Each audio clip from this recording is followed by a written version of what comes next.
Vamos receber agora o senhor ministro de Infraestrutura, Tarcísio Gomes de Freitas.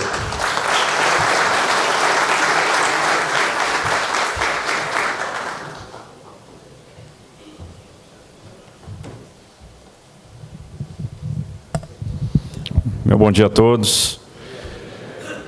Uma alegria grande estar aqui, né, recepcionando esse convite do Léo de Castro, que virou um amigo já, né, trabalhamos tanto e nesse período de PPI discutimos tanto a questão ferroviária, a questão de logística, na verdade, aqui do Estado do Espírito Santo. Então, por meio do Léo de Castro, eu queria cumprimentar todas as lideranças industriais, empresariais, né, os presidentes de sindicato aqui presentes, cumprimentar nosso ministro Lelo Coimbra, grande amigo também, que fez um trabalho fantástico, junto com toda a bancada do Estado, né, na questão da Eco 101, e tem feito muito pelo Estado sempre. Cumprimentar a bancada federal do Estado do Espírito Santo, por meio do seu coordenador, o deputado da Vitória, meu amigo também, Evaí de Mello, que está escondido lá atrás, nem tão escondido assim. Mas dizer que a bancada tem feito um trabalho sensacional, uma bancada diligente, uma bancada que apoia, que prestigia, que chega junto, que faz uma coisa que poucas bancadas fazem e que às vezes passa despercebido a maioria dos parlamentares, que é um papel importante. O parlamentar às vezes chega no parlamento e acha o seguinte: eu tenho que legislar, legislar, legislar. E eles se esquecem que uma das principais funções do parlamento é o controle externo, né, dentro desse sistema de freios e contrapesos, né, que foi bolado aí na nossa democracia, na verdade, bolado há muito tempo atrás.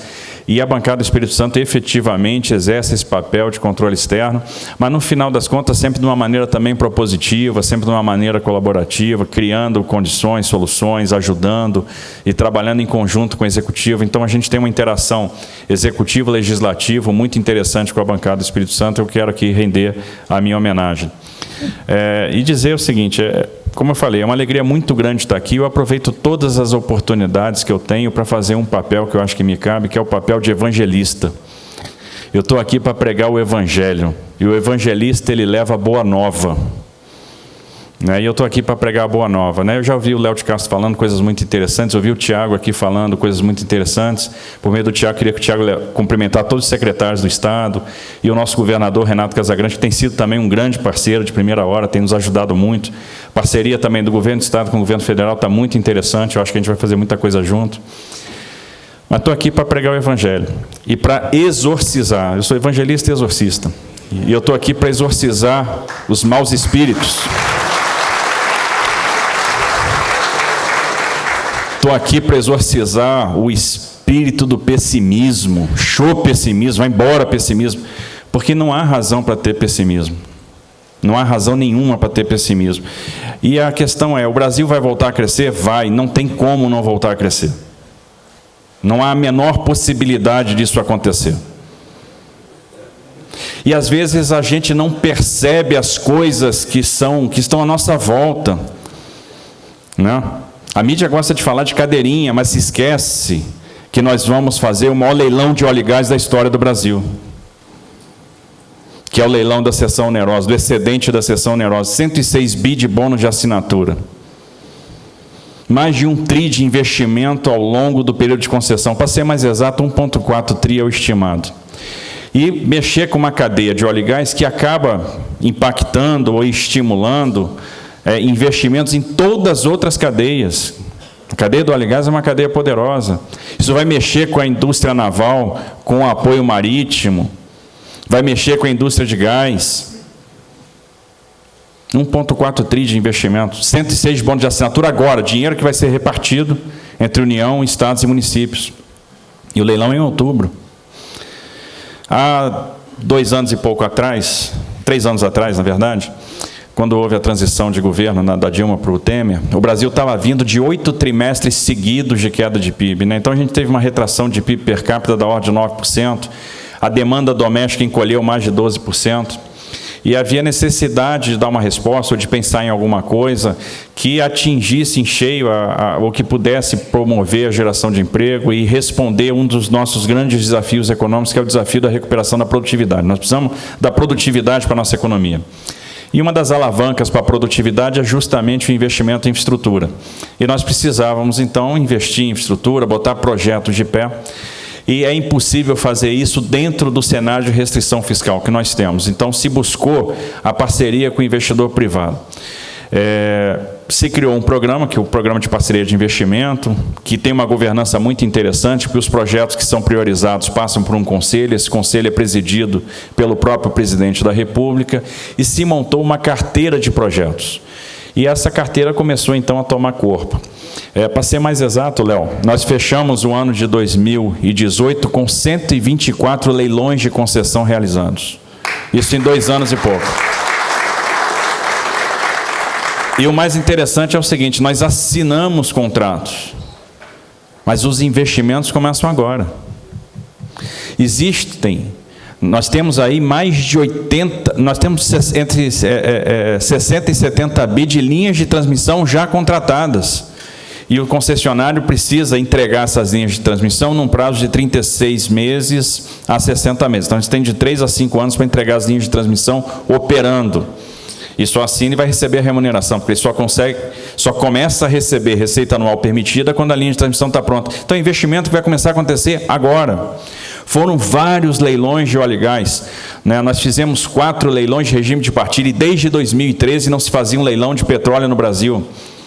E por que se fez? Vamos mudar então a lógica. Olha, a Petrobras não vai ter mais participação compulsória nos campos.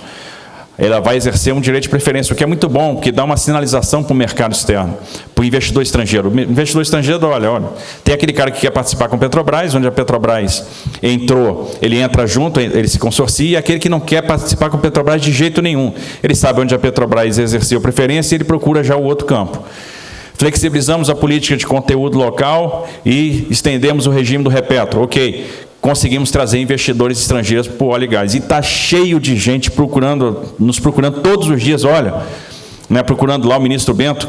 E aí, o leilão da seção onerosa, nós vamos ter aqui várias empresas do mundo inteiro disputando os blocos da seção onerosa. Como é que o Brasil vai dar errado? Tem muita coisa boa indo pela frente. Nós fizemos, há algumas semanas atrás, uma reunião do Conselho do Programa de Parceria de Investimentos e qualificamos 59 novos projetos. São 14.500 quilômetros de novas rodovias concessionadas. Isso nunca foi feito no Brasil. E vocês vão entregar? Vamos. É difícil? É. Mas é possível? É. Se é possível, nós vamos perseguir, nós vamos fazer. Simples assim. Porque nós temos usado o tempo todo a criatividade para resolver problemas. Ponte de Foz. Precisamos fazer a segunda ponte de Foz, criar um corredor bioceânico, mas a gente não tem dinheiro. Não tem dinheiro, então como é que a gente faz a segunda ponte de Foz? Olha, Itaipu Binacional não pode dar resultado positivo por causa do estatuto. Tem que zerar o jogo no final do ano. Se a gente não usa o recurso verte para o lado do Paraguai. Então vamos fazer o seguinte, vamos pegar o dinheiro e vamos fazer a ponte de Foz. Mas olha, eu vou ter uma implicação, porque eu vou ter o dinheiro, mas não vou ter orçamento. E eu vou incidir no teto dos gastos. Então vamos fazer o seguinte, a gente faz um convênio com o Estado do Paraná, ele subroga os nossos contratos de construção, Itaipu passa o dinheiro para o Paraná e a gente dá ordem de serviço. Já deu uma ordem de serviço, a obra vai começar. 450 milhões de investimento.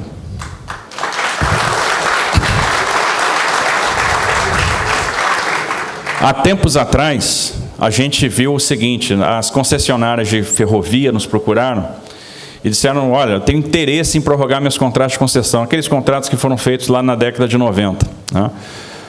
Eu digo, tudo bem, ótimo, então nós temos aí uma oportunidade nas mãos, vamos prorrogar esses contratos ou vamos esperar 7, 8 anos, 9 anos para fazer uma nova licitação? E fazer nova licitação, na verdade, nesse caso, para quê? Nós vamos conceder de novo, vamos licitar a Ferrovia da Vale? Para quê? Para a BHP, para o chinês, seja lá para quem for? Não, então vamos fazer o seguinte, vamos prorrogar esses contratos. E aí nós temos algumas oportunidades. Primeiro, rever a regulação de ferrovias. E a gente pode, primeiro, colocar os investimentos que são necessários para resolver os problemas dos conflitos cidade-ferrovia, fazer os investimentos na própria linha, aumentando a sua capacidade, aumentando a sua produtividade, a sua velocidade de operação, a quantidade de para-estreia em dia, definindo o valor de tarifa teto, estabelecendo o sistema, o regime de livre negociação, estabelecendo as condições de transferência de eletrônica embarcada, acabando com as barreiras de entrada para efetivamente poder ter o direito de passagem, fazer com que, por exemplo, a gente sempre trabalhe ali com um determinado nível de saturação, e se atingir aquele nível de saturação, dispara o gatilho, faz novo investimento, libera mais capacidade. Então é isso que nós vamos fazer. E além disso, quando a gente pega, tira da receita o custo, tira do custo o investimento e a depreciação e os impostos, sobra um valor que, quando a gente traz o valor presente, é uma outorga que a gente poderia botar lá no Tesouro. O Guedes ia gostar muito, ia ficar muito feliz. E a gente resolveu não botar essa outorga no Tesouro. Então vamos pegar essa outorga e vamos fazer investimento com essa outorga. E esse investimento vai ser capturado no próprio sistema ferroviário. Pegamos lá, então, os grandes projetos ferroviários brasileiros, estudamos todos eles, hierarquizamos, comparamos lá CAPEX versus demanda, CAPEX versus taxa interna de retorno, retorno social versus retorno econômico, e colocamos isso lá na prioridade 1, 2, 3 e tal, hierarquizamos os projetos ferroviários. Chegamos à conclusão seguinte: olha, ferrovia de integração do Centro-Oeste é importante, vamos fazer. Porque eu vou ligar a produção, vou ligar Mato Grosso, a ferrovia Norte-Sul. Ora, Ferroanel de São Paulo é importante. Se eu segregar a malha da MRS, eu consigo fazer um trem de média velocidade de passageiros em São Paulo. Então, eu consigo ter um investimento que vai atingir em cheio a questão da mobilidade urbana. E assim vai nascer a EF-118, que vai sair de Cariacica para Anchieta. E essa questão está fechada com a Vale. A Vale vai fazer o investimento. E quando é que isso vai acontecer? Agora, porque o processo vai para o TCU nessa semana. Então, aquela jornada que começou, Léo, há 2 anos atrás, ela está acabando agora. O projeto da Vale já está indo para o TCU. E está indo esta semana para o TCU. E depois que passar pelo TCU, assina o aditivo. Aí o investimento começa. Vamos fazer FICO, vamos fazer EF-118, porque a Vale vai fazer.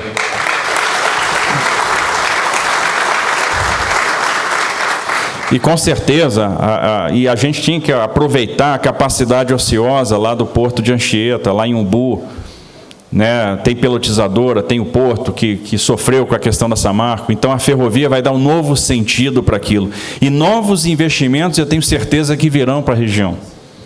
Então isso vai impactar em cheio a economia do Estado do Espírito Santo. Como o óleo e gás também vai impactar em cheio a economia do Estado. Vai acontecer.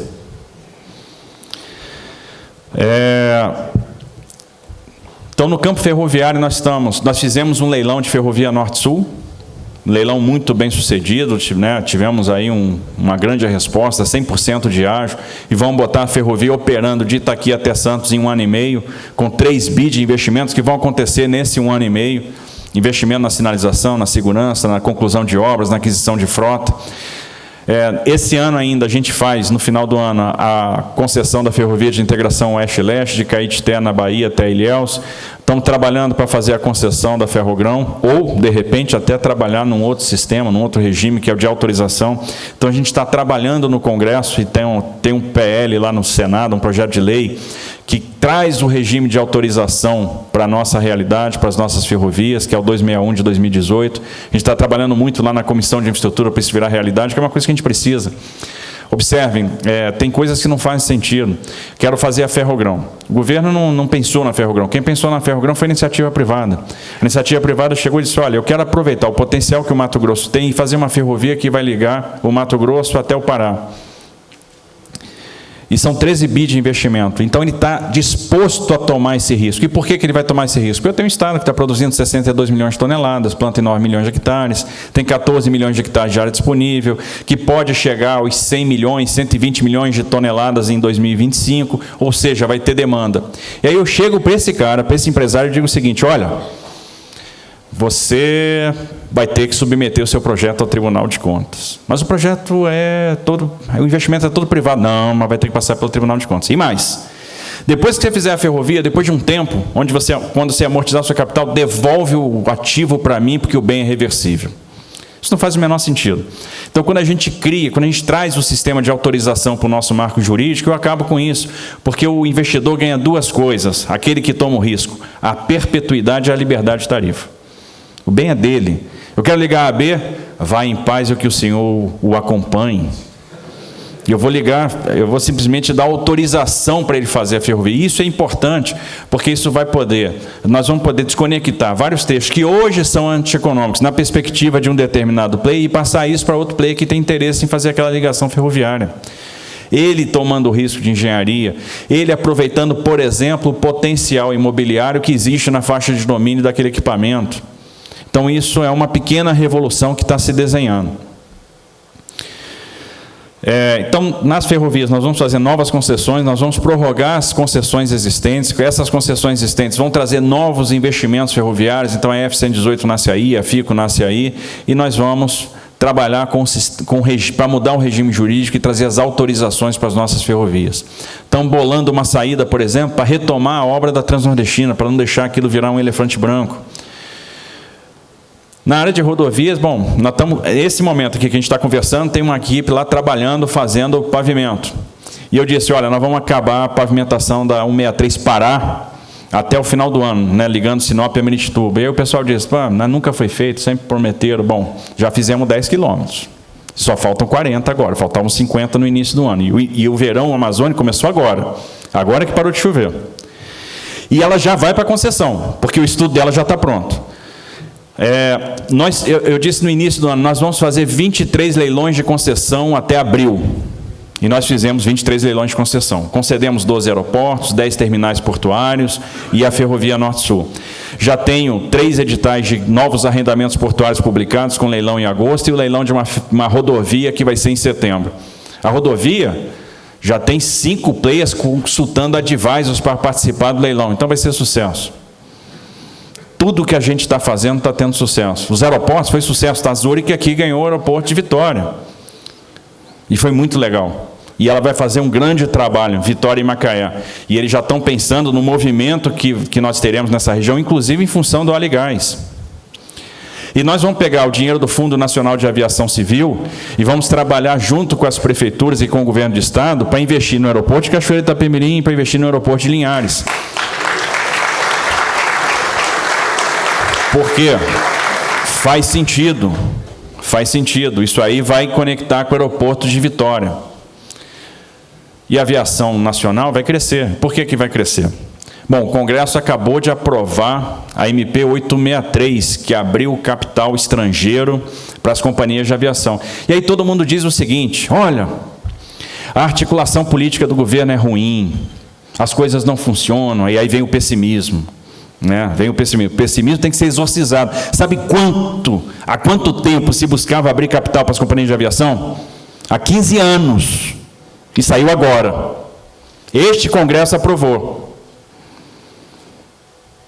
Passou. E sabe por quê? Nunca houve, e pelo menos assim, do tempo que eu estou no serviço público, eu nunca vi tanto entendimento das questões de país. Nunca vi.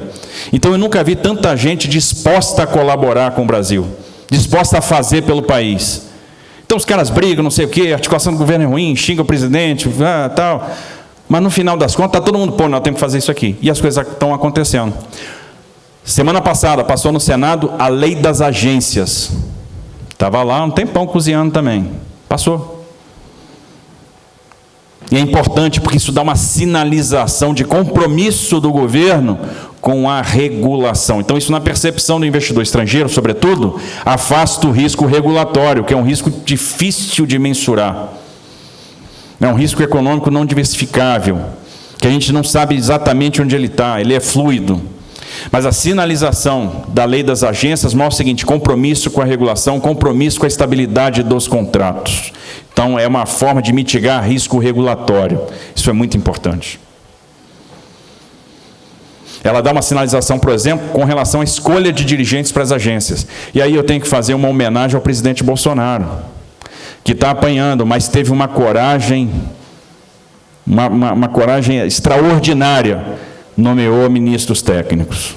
Rompeu.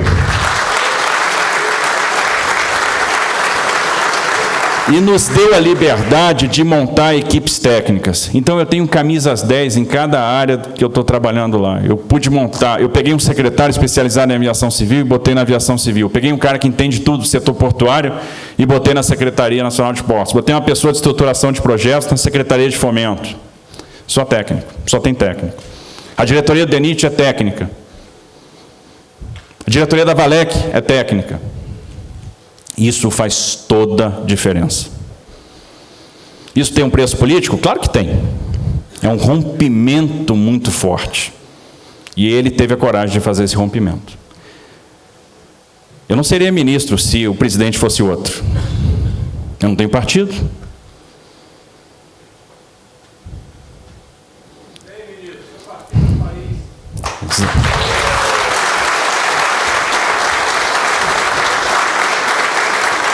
Essa virtude o presidente Bolsonaro teve. Essa coragem ele teve. E eu vou dizer uma coisa, vai dar certo. Vai dar certo. Porque nós criamos as competências para entregar projetos. Já começamos entregando e vamos entregar mais. Então, eu estava falando que nós temos 3 editais de arrendamento publicado, um edital de rodovia publicado, tem 3 editais de rodovia indo para consulta pública agora, da 153 Goiás Tocantins, da 381262 Espírito Santo, ou a 262 aí entrando já para concessão. Nos próximos 30 dias eu coloco a consulta pública na praça. E da 163 Pará, que eu acabo a pavimentação esse ano, e no ano que vem eu já estou botando ela em leilão, já vai ter um concessionário privado. Nós vamos mudar a lógica do agronegócio em direção ao Arco Norte. Mudar completamente, é uma revolução. Nós vamos transformar. E estamos desenvolvendo uma série de outros projetos. Como eu falei, são 14 mil quilômetros de novas concessões rodoviárias que vão ser levadas a termo. Na parte de portos, nós vamos fazer aí uma série de novos arrendamentos portuários nos portos mais importantes. Vão ser terminais de líquidos, de grão, de carga geral, de contêineres, em Suape, em Itaqui, em Paranaguá, em Santos. Fizemos o de líquido aqui em Vitória. E vamos romper um grande paradigma, que é passar para a iniciativa privada companhias docas. Isso é fundamental para trazer investimento, para acabar com a ineficiência. E é um rompimento de paradigma de décadas, né? de muitos anos. A gente vem mantendo vícios das relações capital-trabalho em portos desde a década de 30. A primeira mudança de marco regulatório ocorreu em 93, então nós ficamos de 34 a 93 com o mesmo marco regulatório, por isso que nossos portos eram atrasados. E agora nós temos os terminais privados com a possibilidade de movimentar a carga de terceiro, e hoje 66% da movimentação de carga no Brasil já é em terminais privados. E é preciso dinamizar os portos públicos e fazer com que eles se tornem privados, para que eles tenham o capital aberto, para que haja governança, para que se haja no sentido de transformar essas empresas em, de fato, empresa, onde elas foquem em receita, foquem em custo, onde elas tenham resultado positivo, que elas possam fazer a manutenção do canal. Hoje, quem faz a manutenção do canal das empresas de administração portuária é a União. Imagina que a União banca a manutenção do canal de Santos. O maior porto da América Latina, com uma receita extraordinária, mas a receita vai toda embora em custeio. E aí a União paga a dragagem, paga a manutenção do canal. E isso comprime o meu orçamento. Porque quando eu estou fazendo dragagem é o seguinte, você começa, não pode parar. E é 400, 500 milhões cada campanha de dragagem. É a manutenção de rodovia que eu estou deixando de fazer. É a implementação pavimentação de rodovia que eu estou deixando de fazer. Porque a gente não pode gastar 1,5 bi, por exemplo, ano, 1 bilhão ano, em dragagem. E é uma coisa que existe tarifa vinculada para custear. Porque a tarifa portuária, a tabela 1, é para pagar a manutenção do canal, mas o dinheiro vai embora em custeio. Vai embora em ação trabalhista. Então é um modelo de fracasso. A quem interessa manter esse modelo? Está com os dias contados. Então nós já vamos começar fazendo a privatização da Docas do Espírito Santo e logo na sequência a gente faz São Sebastião, em São Paulo. E a gente já prepara o caminho para fazer Santos. Essa é a alternativa que nós temos. Isso vai dinamizar ainda mais o nosso setor privado. Olha o que está acontecendo em Pecém com a chegada do pessoal de Roterdã. Então este é o caminho que nós temos que seguir. E é o caminho que nós vamos seguir. Os aeroportos, idem, né? Observe que nós fizemos um leilão de concessão de 12 aeroportos numa sexta-feira. Na segunda eu publiquei o chamamento público para 22 novos aeroportos. E nós já temos 9 empresas que acudiram a esse chamado e estão estudando, fazendo a modelagem desses 22 aeroportos. Que eu tenho certeza vai ser bem sucedido. E eu já tenho player, já tenho investidor lá interessado.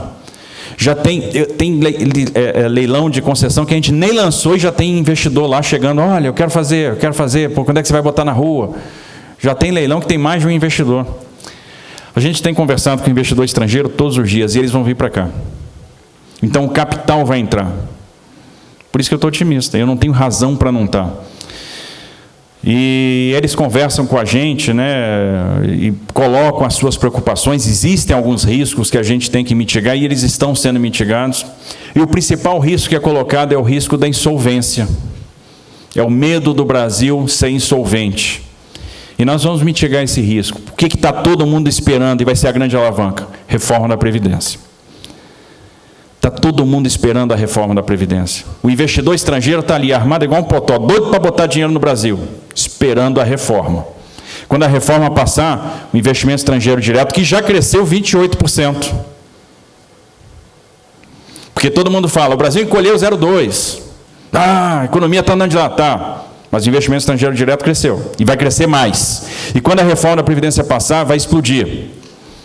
Porque ninguém quer se submeter ou botar dinheiro num país insolvente, porque a insolvência traz efeitos colaterais. A insolvência vai trazer de volta a inflação, a insolvência vai destruir o nosso câmbio. E ninguém vai tirar dinheiro em moeda estrangeira da sua matriz, vai comprar um fluxo de caixa em real para ter o valor destruído por esses dois efeitos colaterais. E depois não ter o que devolver. Mas a reforma vai passar. E eu não tenho dúvida que ela vai passar. Porque ela está caminhando bem. E o Brasil é um país muito interessante, tem acontecido coisas aqui inusitadas. É o único país do mundo que a população foi para a rua pedir reforma da Previdência.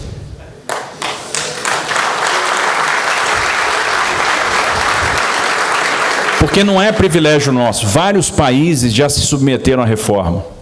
A Alemanha fez, o Japão fez, a França fez, Portugal fez, não é uma exclusividade nossa. É uma consequência da mudança demográfica. Da mudança de comportamento demográfico. Então, todo mundo que tem juízo está fazendo. Em todo lugar que houve, o pau quebrou. Quando foram votar a reforma da Previdência na Argentina, o pessoal ficou se digladiando na frente do parlamento até o dia virar. E o pau cantou, comeu. Agora, a primeira vez que eu vejo a população ir para a rua dizer, eu quero a reforma da Previdência, porque a consciência já é de tal tamanho que todo mundo percebeu. Isso é importante para eu garantir a minha aposentadoria no futuro. Isso é importante para garantir emprego, para o país voltar a crescer. Esse gesto é importante.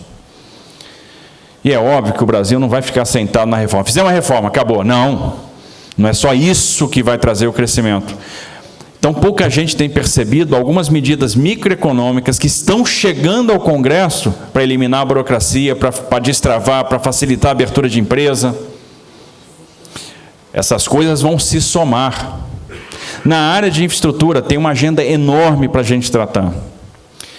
Quando a gente conversa com os investidores, o que aparece em termos de riscos? Primeiro, percepção do risco da solvência. Vamos combater com a reforma. A reforma vai passar, está andando bem. Eu tenho conversado com os senadores, o pessoal no Senado diz o seguinte, aqui vai passar super rápido. Há um ânimo, há uma disposição para fazer com que ela passe. E na Câmara... Gente, nós começamos em fevereiro, nós estamos chegando já nos finalmente para votar na comissão especial, andou bem. Para a delicadeza que é o tema, assim, são ajustes pontuais que estão sendo feitos, como o Tiago colocou, o BPC, a aposentadoria rural, a coisa andou bem. Falta muito pouca coisa, entendo, para chegar no consenso. E há um consenso que é nacional, é da sociedade, que é o seguinte, tem que fazer. Mas existem outros riscos que afligem, né, o nosso investidor. Um deles, que tem a ver também com a questão da solvência, que é câmbio. E a gente está trabalhando muito a questão do câmbio. Observe que aquilo que era dogma lá atrás, já não é mais. Então, nós estamos dispostos a enfrentar de frente, né, a trabalhar a questão do risco cambial nos contratos. Então, nós temos alguns contratos onde a gente tem cobrança de outorga variável e a gente vai usar a outorga variável para rediar variações de câmbio. Ou seja, se alguém toma dinheiro no exterior e há uma depreciação de câmbio, a gente abate aquilo da outorga variável. Se houver apreciação, a gente acrescenta. E vai fazendo esses mecanismos de débitos e créditos até o final do período de financiamento, tendo ainda uma cauda para fazer o acerto de contas antes do período final da concessão. Ou seja, a gente garante que parte da hipótese que há uma estabilidade no longo prazo, mas não mata o investidor no curto. E o Banco Central hoje já tem uma disposição diferente para atacar essas questões e está interessado em, por exemplo, fazer operações de troca de título em moeda nacional para moeda estrangeira, fazer operações swap, com maior prazo, de longo prazo e com um custo mais baixo. Então, esse dogma nós já superamos, já há à disposição para discutir isso. E alguns contratos nossos, na questão do hedge, já vão sair com essa modelagem. Outro risco que o investidor coloca, o risco de meio ambiente, licenciamento ambiental, e é uma coisa que nós temos que enfrentar. Existe hoje uma constituição de IBAMA, de Ministério do Meio Ambiente, muito mais disponível, mais animada a enfrentar os dogmas. Nós temos uns 30 bi de investimento parado em óleo e gás por falta de licenciamento ambiental. Isso é voto de pobreza. E se for para fazer voto de pobreza, é melhor fazer também os votos de obediência e castidade, porque pelo menos a gente garante a salvação da alma.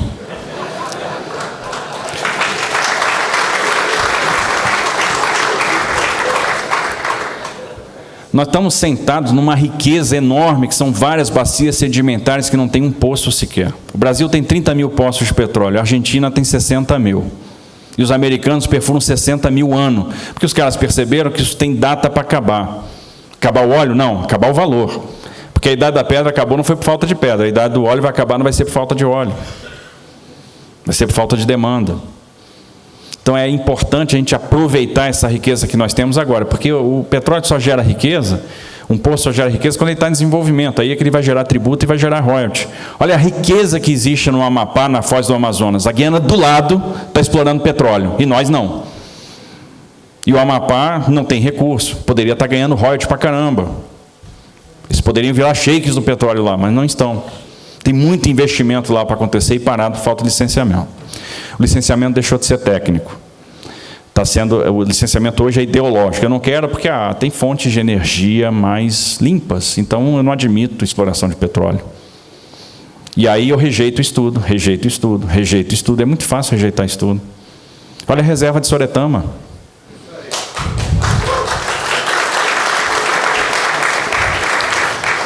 Alguém acha que a 101 não vai ser duplicada por dentro da reserva? Alguém acha que é viável, dentro da concessão, fazer um contorno por fora da reserva? Isso é uma maluquice, isso ia deixar a concessão inviável. Então é o seguinte, nós vamos passar quantos anos discutindo para concluir o óbvio, que ela tem que passar por dentro da reserva? Aliás, a reserva já está segregada, porque a rodovia já passa lá. Se eu matar o acostamento de um lado, matar o acostamento do outro, desmata um pouquinho aqui, desmata um pouquinho ali, faço dispositivos de travessia de fauna, põe uma segregação física no meio, reduz a velocidade ali dentro, acabou.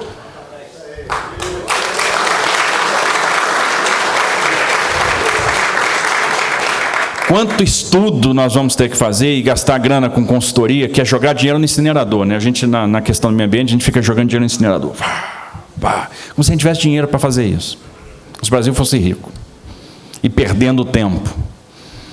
E a gente não mensura esse custo de oportunidade. Para concluir, o que é óbvio? É óbvio, nós temos que fazer. Não faz o menor sentido. Então, e nesse ponto, eu acho que a gente tem que nós temos que aumentar um pouco a temperatura. Nós temos que ser mais protagonistas. Nós no Ministério, a bancada federal tem que brigar nisso também, a indústria tem que brigar nisso, para mostrar para o pessoal dos órgãos ambientais, pô, chega, faz o sentido que vocês estão pedindo. Ou como estão pedindo lá na 101 Rio, na autopista Fluminense, viaduto vegetado.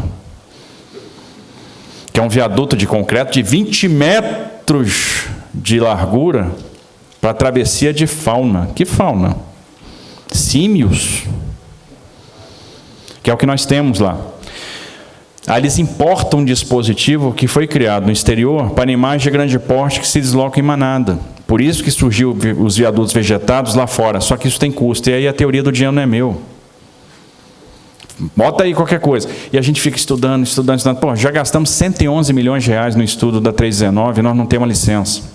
Para concluir o quê? Você tem que fazer uma coleta de fauna. Aí faz outra. Não, agora que você fez, perdeu a validade, tem que fazer de novo. Para concluir o quê? Que na Amazônia tem travessia de fauna? Claro que tem. Então eu já tenho que projetar a rodovia com os dispositivos de travessia de fauna. Acabou. O licenciamento tem que ser técnico, ele tem que ser menos focado em diagnóstico e mais focado em prognóstico. Eu tenho que confrontar duas dimensões dos empreendimentos. Uma, o potencial degradador com a resiliência do meio ambiente. E do confronto dessas duas dimensões, eu vou ver qual é o nível, qual a abrangência dos estudos. Sendo que nós fazemos muitos projetos repetidos. Linha de transmissão, o risco é o mesmo para todas as linhas de transmissão. Então, eu preciso de projetos tipo, de termos de referência para projeto tipo e de estudo tipo. Eu tenho que usar os estudos que já foram feitos e eles têm que ser aproveitados no próximo empreendimento. A gente não pode estudar a comunidade indígena quando eu vou fazer Belo Monte, estudar a mesma comunidade indígena quando eu vou fazer a 230 Pará. Isso não faz o menor sentido. Essa racionalidade falta ao licenciamento. E o licenciamento, ele padece de legislação, porque, observe, não tem lei que trate licenciamento ambiental no Brasil, por incrível que pareça. Nós temos a Lei da Política Nacional do Meio Ambiente, que é de 81, resoluções CONAMA e da resolução CONAMA, uma profusão de instruções normativas de órgãos intervenientes. Então, nós temos uma base, uma legislação infralegal muito pesada. Está na hora de ter a lei de licenciamento. A lei está tramitando na Câmara desde 2004, que é o PL 3729. E esse PL tem que trazer bases técnicas e trazer segurança jurídica para o licenciamento ambiental. E é outra matéria que está andando bem na Câmara dos Deputados, que está sendo encarada de frente. Como o PL das licitações e contratos está andando, né, muito bem. Aquele PL das licitações e contratos, para nós, no Ministério da Infraestrutura, é fundamental.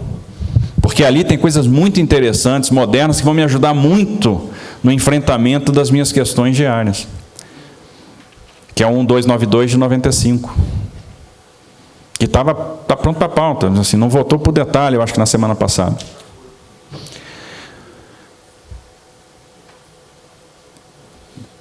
Então, nós temos que responder aos riscos, né, percebidos pelo investidor privado.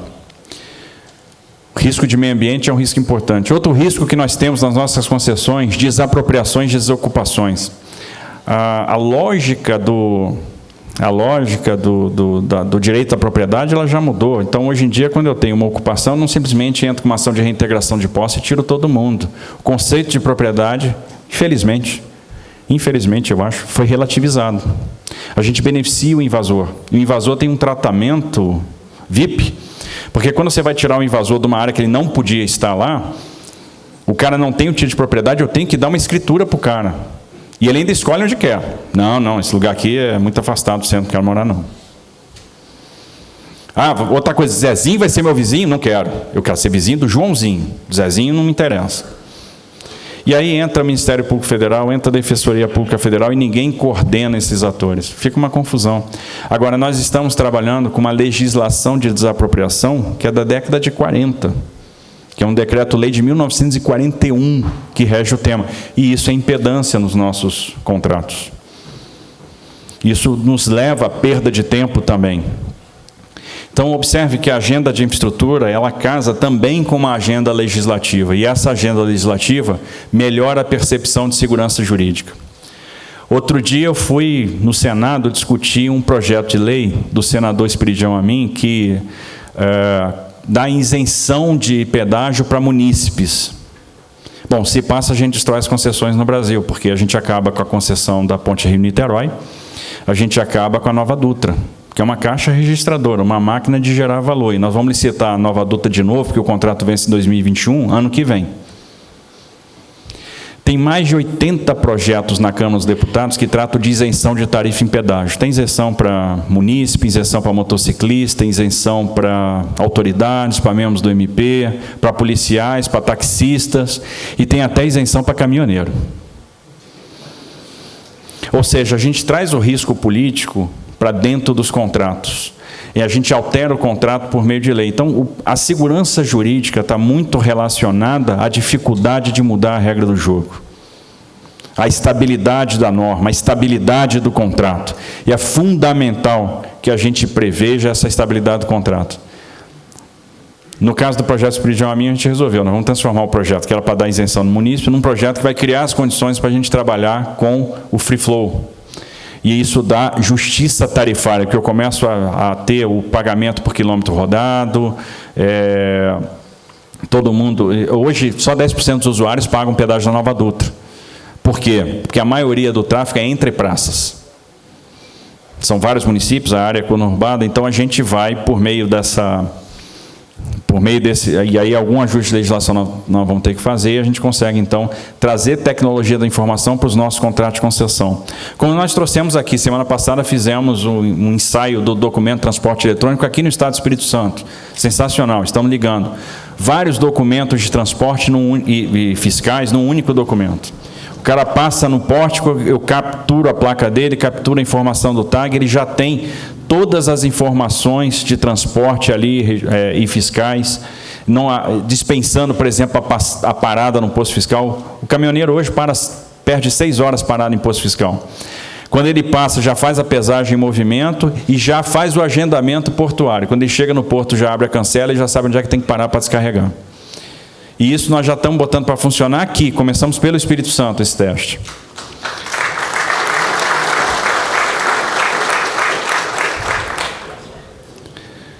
Então, aos poucos, a gente vai eliminando a burocracia, eliminando os riscos percebidos pelo investidor privado. Um risco que fazia parte da pauta dos investidores, o risco da legislação trabalhista. Esse risco sumiu. A gente não ouve mais o investidor reclamar. Então, a gente percebe a importância da reforma trabalhista que foi feita aí no governo passado. Muito importante. Aí o pessoal diz, a reforma trabalhista não gerou emprego. Claro que não. O que vai gerar emprego é o crescimento da economia, não é reforma trabalhista. Agora, vai ser muito mais amigável contratar e vai ser mais barato contratar pessoas daqui para frente. E o emprego é a variável, o indicador que mais demora para responder. Porque as pessoas vão demitindo. Tem uma hora que não demite mais, porque senão desmantela a empresa. Eu começo a trabalhar com capacidade ociosa. Então, eu tenho uma capacidade ociosa hoje, em termos de fator de produção, enorme. Quando a economia virar, eu vou começar a preencher essa capacidade ociosa. Até chegar um momento que eu preencho essa capacidade ociosa, começo a trabalhar com hora extra, e só depois eu vou começar a contratar. Então, o emprego demora mais para responder. Mas vai virar também. Então, nós temos aí um mundo de oportunidades. Vão ser concessões de rodovia, ferrovia, portos, aeroportos, né, como nunca foi feita antes na história.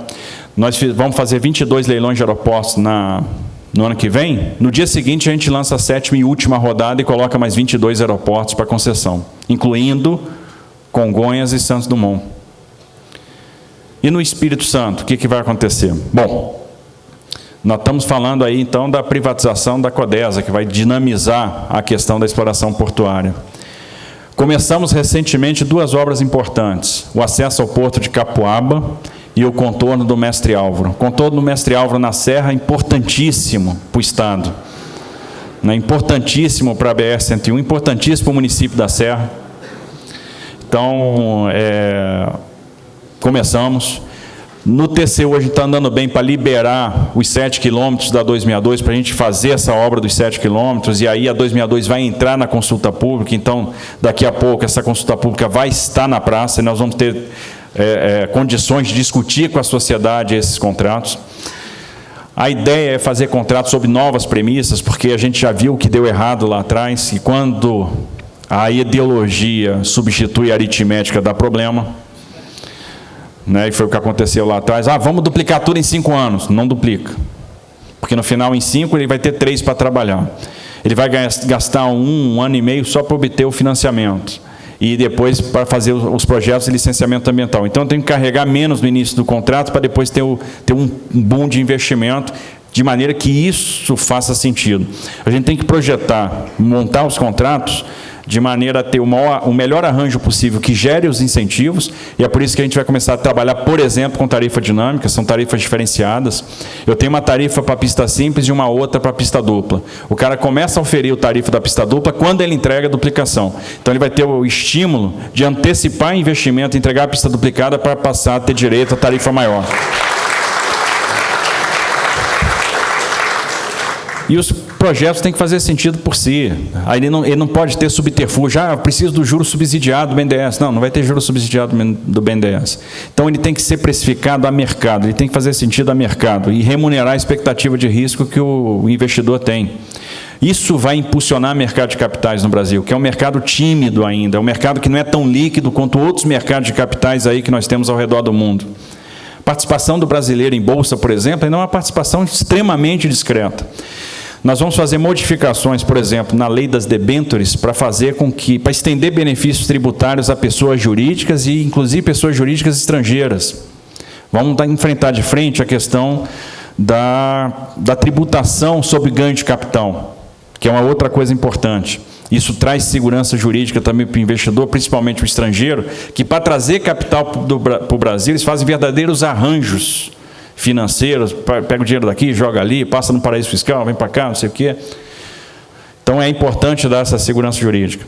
E criar regras para a constituição de fundos de infraestrutura semelhantes a que a gente tem nos fundos imobiliários, por exemplo, né, para dar mais clareza para a constituição desses papéis. Então, isso vai alavancar o mercado de capitais. Nós já temos muita coisa desses vários leilões que nós fizemos sendo estruturadas a mercado. Então, a participação dos bancos públicos ainda é importante, mas ela vai ser cada vez menor e o mercado de capitais vai ganhar protagonismo.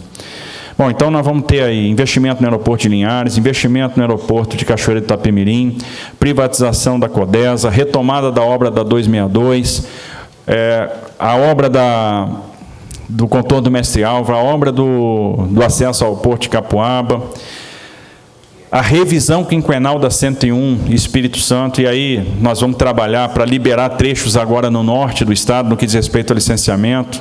É um pedido que a bancada faz, que o Evaí lá faz muito, né, me perturba bastante, né, com esse negócio. Libera trecho no norte e tal.